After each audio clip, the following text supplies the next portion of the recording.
dos egípcios. Moisés, ele estava sendo preparado para liderar um reino. Mas Deus queria preparar Moisés para liderar um povo. E a Bíblia vai continuar dizendo que quando ele já está adulto, ele está passeando pelo pátio. Ele está passeando pelo pátio. Ele está passeando pelo pátio e vê um egípcio a maltratar o hebreu. E ali ele vai defender aquele hebreu e acaba matando aquele egípcio. Só que o negócio foi tão rápido que não teve tempo dele cavar uma cova e enterrar. Então o que ele faz? Ele cobre com areia aquele corpo. Só que a palavra do Senhor nos diz que não há nada encoberto que não seja descoberto. Eita glória! Aquele ato que Moisés fez, ele teve que aprender a renunciar. Moisés, ele teve que aprender a renunciar à sua liberdade egípcia. Moisés, ele teve que aprender a renunciar às riquezas. Moisés, ele teve que aprender a renunciar o palácio, para agora ter que viver no deserto e conhecer aquele que o conhecimento e o poder era maior do que o seu próprio conhecimento. Alguém que se apresentou a ele como eu sou. E Deus chega para Moisés e fala: volta ao Egito, porque eu quero libertar um povo que clamou lá atrás.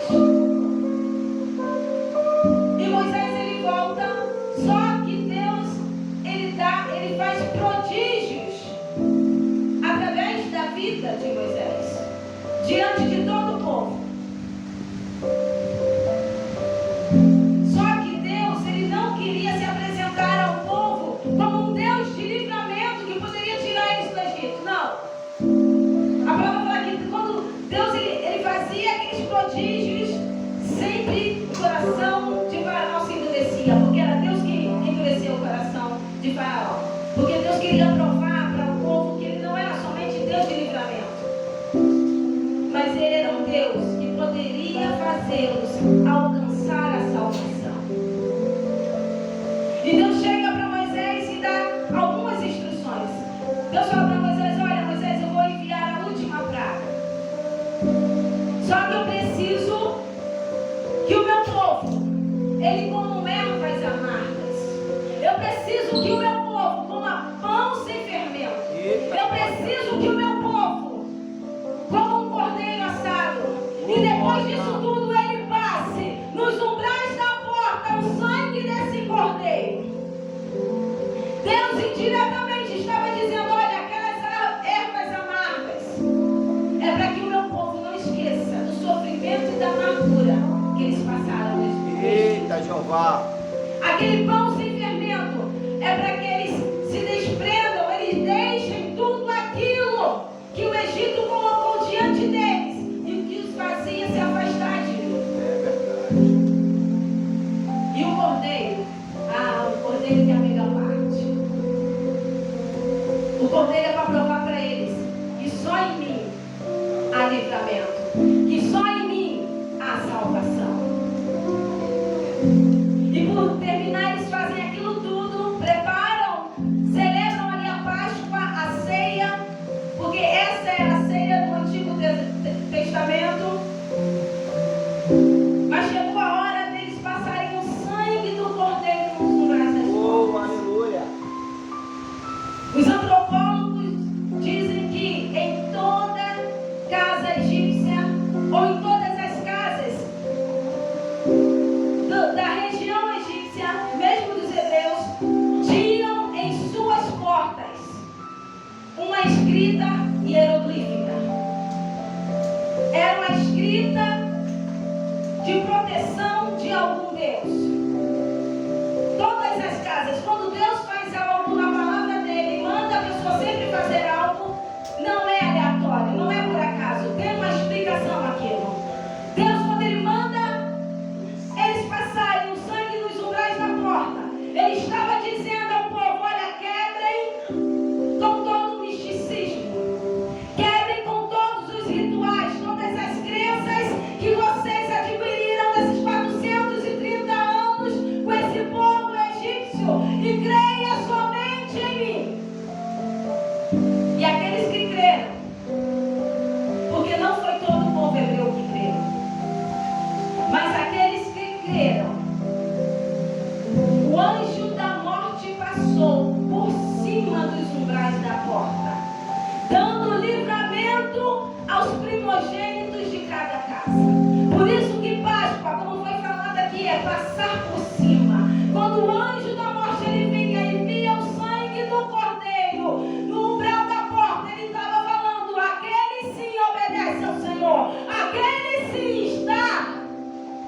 aquilo que ele adquiriu no Egito e está confiando que Deus vai dar o livramento.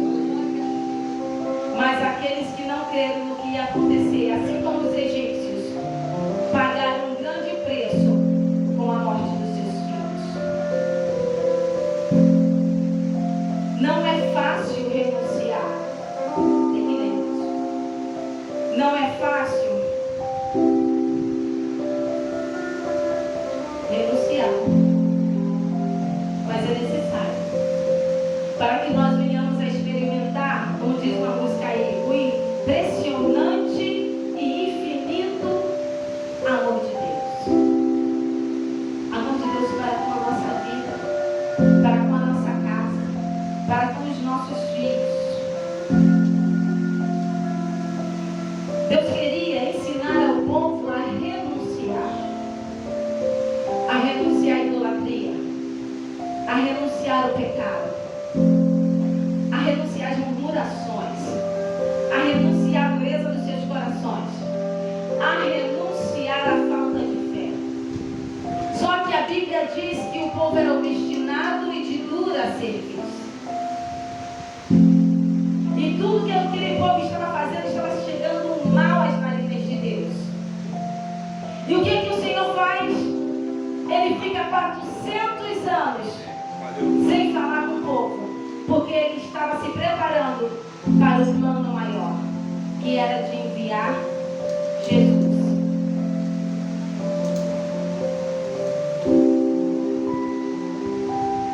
E o Cordeiro, que no Antigo Testamento, no Êxodo, ele foi assado, ele foi morto. Agora ele reviveu. Ele viveu. O Cordeiro que foi morto, ele viveu. Agora é nascer de novo e habitar entre nós para nos dar vida e nos tornar livres de toda a condenação. Jesus então ele nasce e cumpre o seu ministério de 3 anos e meio. Onde até ele teve que aprender a renunciar. Agora eu vou ler que é bastante coisa escrita. Isto é, ele teve que aprender a abrir mão. Ele teve que renunciar a abrir mão de alguns privilégios da sua divindade para assumir a sua humanidade. Ele teve que renunciar, ele teve que trocar a exaltação do céu pela humilhação da terra. Ele teve que renunciar à majestade celestial pela servidão humana. Ele teve que renunciar seu trono de glória por uma cruz de madeira. Jesus ele veio para mudar a humanidade. Ele veio para mudar a história da humanidade, condenada pelo pecado. E no relógio das suas trajetórias finais, vou acabar no horário, eu acho. E no relógio das suas trajetórias finais, Jesus ele chega para os discípulos e fala: olha, vai até a cidade e ali vocês vão ver um homem com um cântaro na cabeça, com um vaso na cabeça. Então vocês cheguem para ele e falam: olha, Jesus está precisando de um lugar para preparar a ceia, para celebrar a ceia. E ali os discípulos encontram aquele homem com um cântaro na cabeça. E eu escrevi aqui: Deus, nesta noite, está à procura de pessoas diferentes. Levar cântaro na cabeça era trabalho das mulheres, não era trabalho dos homens. Mas estava ali aquele homem fazendo um trabalho que talvez não tivesse quem o fizesse. Deus nesta noite está à procura de pessoas disponíveis para que entenda a necessidade e o chamado do Senhor. Para que não abra somente a porta da sua casa para ele entrar, mas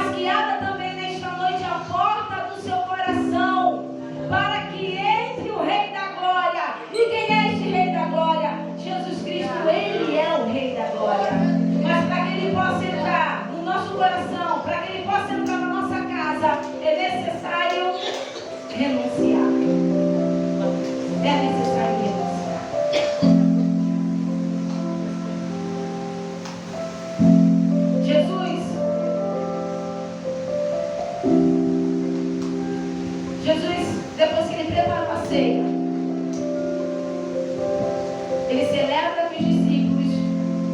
E a palavra diz que ele vai ao Getsemane, ao lugar de oração, porque a sua alma estava aflita. Jesus estava muito angustiado. E ele ali vai lá falar com seu pai. E ele chega para Deus e fala: Pai, se for possível, passa de mim este cálice. A natureza humana de Jesus estava com medo, estava aflita pelo que ia passar. Mas na mesma hora que ele falou isso, ele entendeu que o propósito era muito maior do que a sua dor. Talvez você está igual a Jesus, passando por momentos de aflição, por momentos de dor, por momentos de perda, por momentos de angústia. Talvez você nem entenda o porquê que você está passando por isso. A palavra fala assim: as coisas que eu faço hoje você talvez não entenda, mas você vai entender amanhã. Porque a glória dele vai se manifestar através de você. A glória dele vai se manifestar através da tua vida. A tua vida vai ser testemunho para outras pessoas, para serem alcançadas por Jesus. Glória a Deus. Então ali, Jesus, no Getsemane, ele passa pelo processo da traição. E mesmo sendo traído, Jesus, ele exala o amor, Glória a Deus. dizendo a Judas: amigo, aqui vieste. Será que as nossas atitudes estão sendo compatíveis com as atitudes de Jesus? Aleluia. Será que as nossas atitudes estão sendo compatíveis com as de Jesus? Já que nós falamos que somos a sua imagem e a sua semelhança. Então Jesus, ele é conduzido, eu estou fazendo um resumo bem rápido, do Gênesis até a morte na cruz. Então Jesus, ele é conduzido à prisão, e ali ele sofre açoites, maus tratos, escárnios. Ele é ferido, é colocado em sua cabeça uma coroa de espinho, é pregado nos seus braços, em suas pernas, pregos. Ele tem embaixo da sua costela uma perfuração por lança, que a Bíblia diz que sai sangue e água, sangue que nos purificaria de todo o pecado, e a água que nos limparia das nossas transgressões.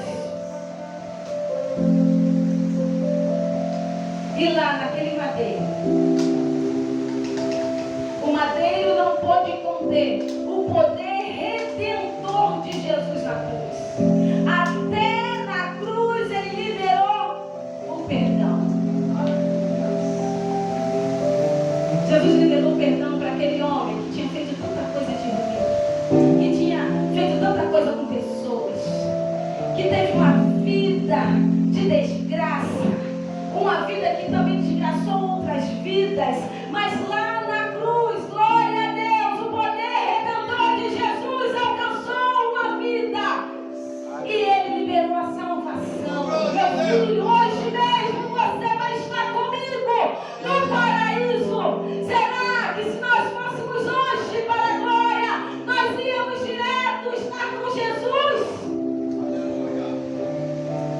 Foi falado aqui o poder do perdão.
Que hoje, Jesus, Ele possa ressuscitar dentro de mim, dentro de você. Em forma de amor, em forma de esperança, em forma de perdão, em forma de paz, em forma de fé. Que Jesus, Ele nesta noite possa ressuscitar dentro de nós de alguma forma, naquilo que você está precisando. Que Deus ressuscite dentro de você. Jesus se foi. Ele ressuscitou e se foi. Mas prometeu voltar para buscar a sua igreja. Ele vai voltar. Então viva hoje como se Jesus tivesse sido crucificado ontem, tivesse sido ressuscitado hoje e voltasse amanhã. É forte. Mas que nós possamos viver como se Jesus fosse voltar amanhã. Mais uma vez eu digo, é necessário renunciar. Para Jesus ressuscitar dentro de nós é preciso renúncias. Que você nesta noite aprenda, neste domingo de Páscoa, a renunciar tudo aquilo que te impede de estar com interesse, com totalidade, diante daquele que vive e reina para todo sempre. Amém, igreja? Foi uma palavra curta, só 3 minutinhos, mas eu quero que Deus abençoe a vida de vocês. Eu espero que esta palavra venha a causar algo novo na sua vida. Amém? Glória a Deus. Agradeço a oportunidade.